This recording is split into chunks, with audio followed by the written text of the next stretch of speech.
Good evening, Professor Green. This is Alicia Cromwell from your Community Health Assessment Class 560-1. After taking the 11 to 100 assessment, it was calculated that I would live to be approximately 90 years old, with the possibility of living to be 101 if I make some minor adjustments, that is. So at 46, which is the age that I am currently, it stated that I needed to reassess my weight.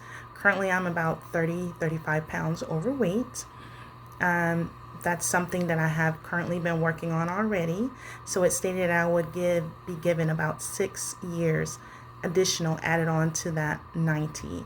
And also it stated giving me in half a year if I contended with my sleep. I have poor sleep. I suffer from insomnia, so I do have poor sleep deprivation. I get like maybe 4 or 5 hours a night. That's been going on all my life due to some post-traumatic stress or some traumatic things that happened in my life earlier in my childhood, and it has affected me up until now. Also, it gave me an additional year if I took aspirin, but unfortunately I have GERD and IBS, so that's not something that I could take currently. And it also gave me another half a year if I continue to, I live in Texas currently, so it's a lot of sun all throughout the year, but I don't protect my skin with sunscreen all the time. So I need to concentrate on doing that a little more. Also, it talked about inflammation of gums because I don't floss currently. For the past couple of years, I have not had a dentist because I don't have dental insurance on my job.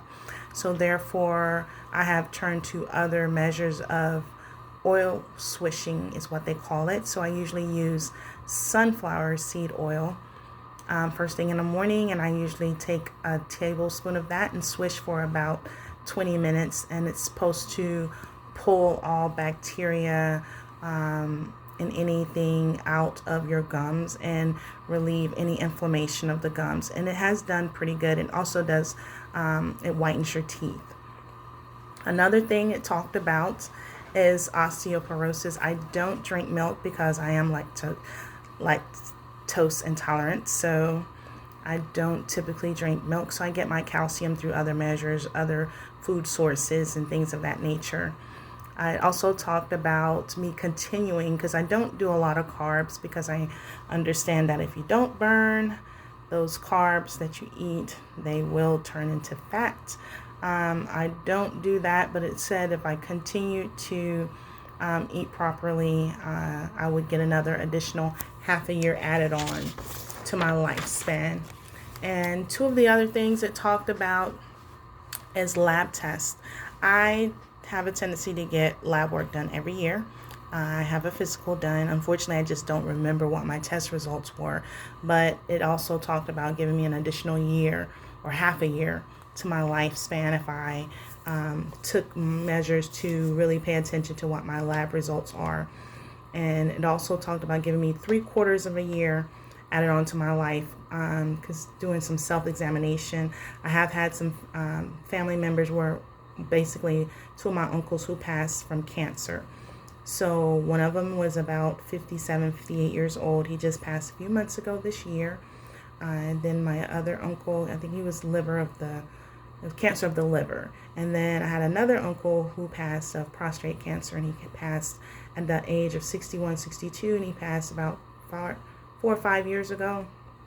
So I do need to take necessary precautions to check myself, basically, and be more self-conscious of that. Other than that, being 46 years old, I consider myself pretty healthy.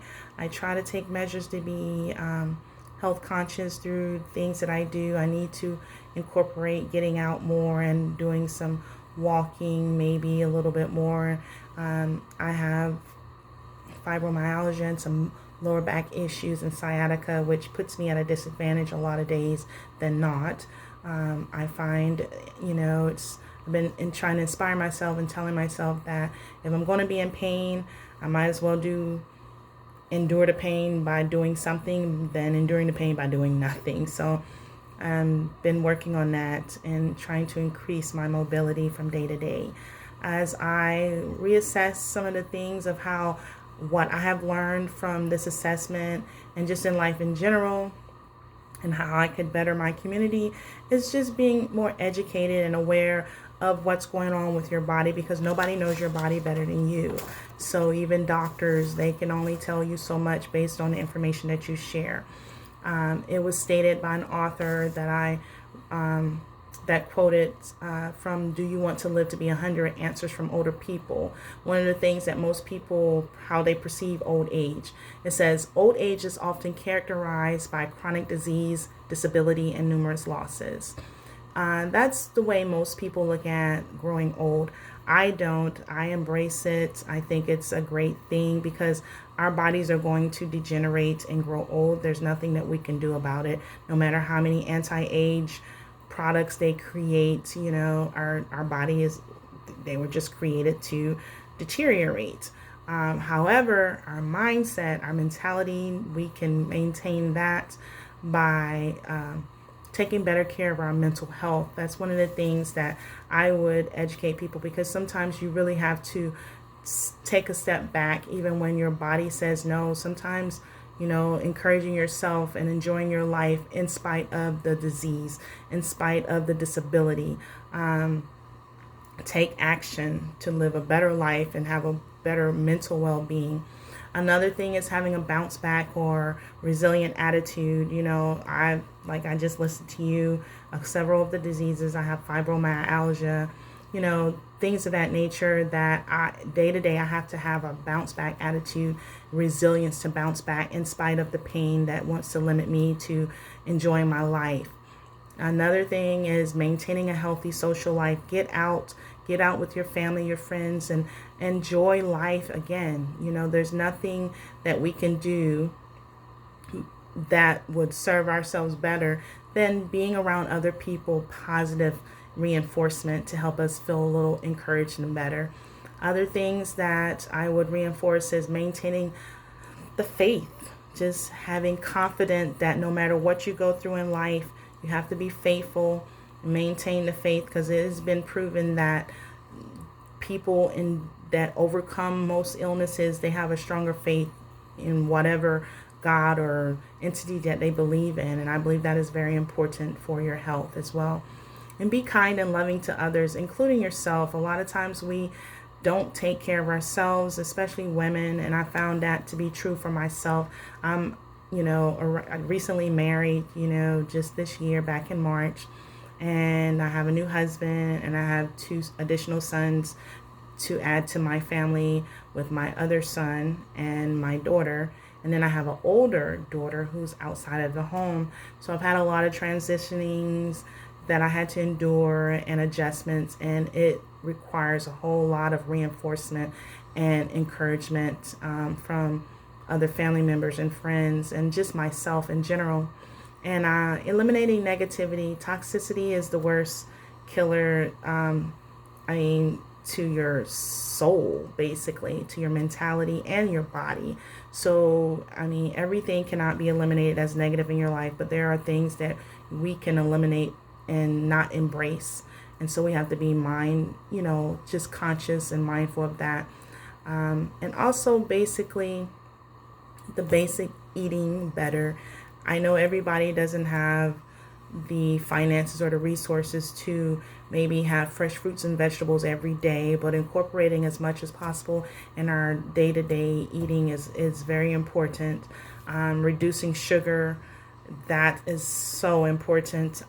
One of the authors that I follow, her name is Dr. Caroline Leaf, and she's a Christian neuroscientist, and she made a statement about how excess sugar can lead to inflammation, basically because it sends a signal to the neuroimmune system that there's a type of invasion in the brain and the body.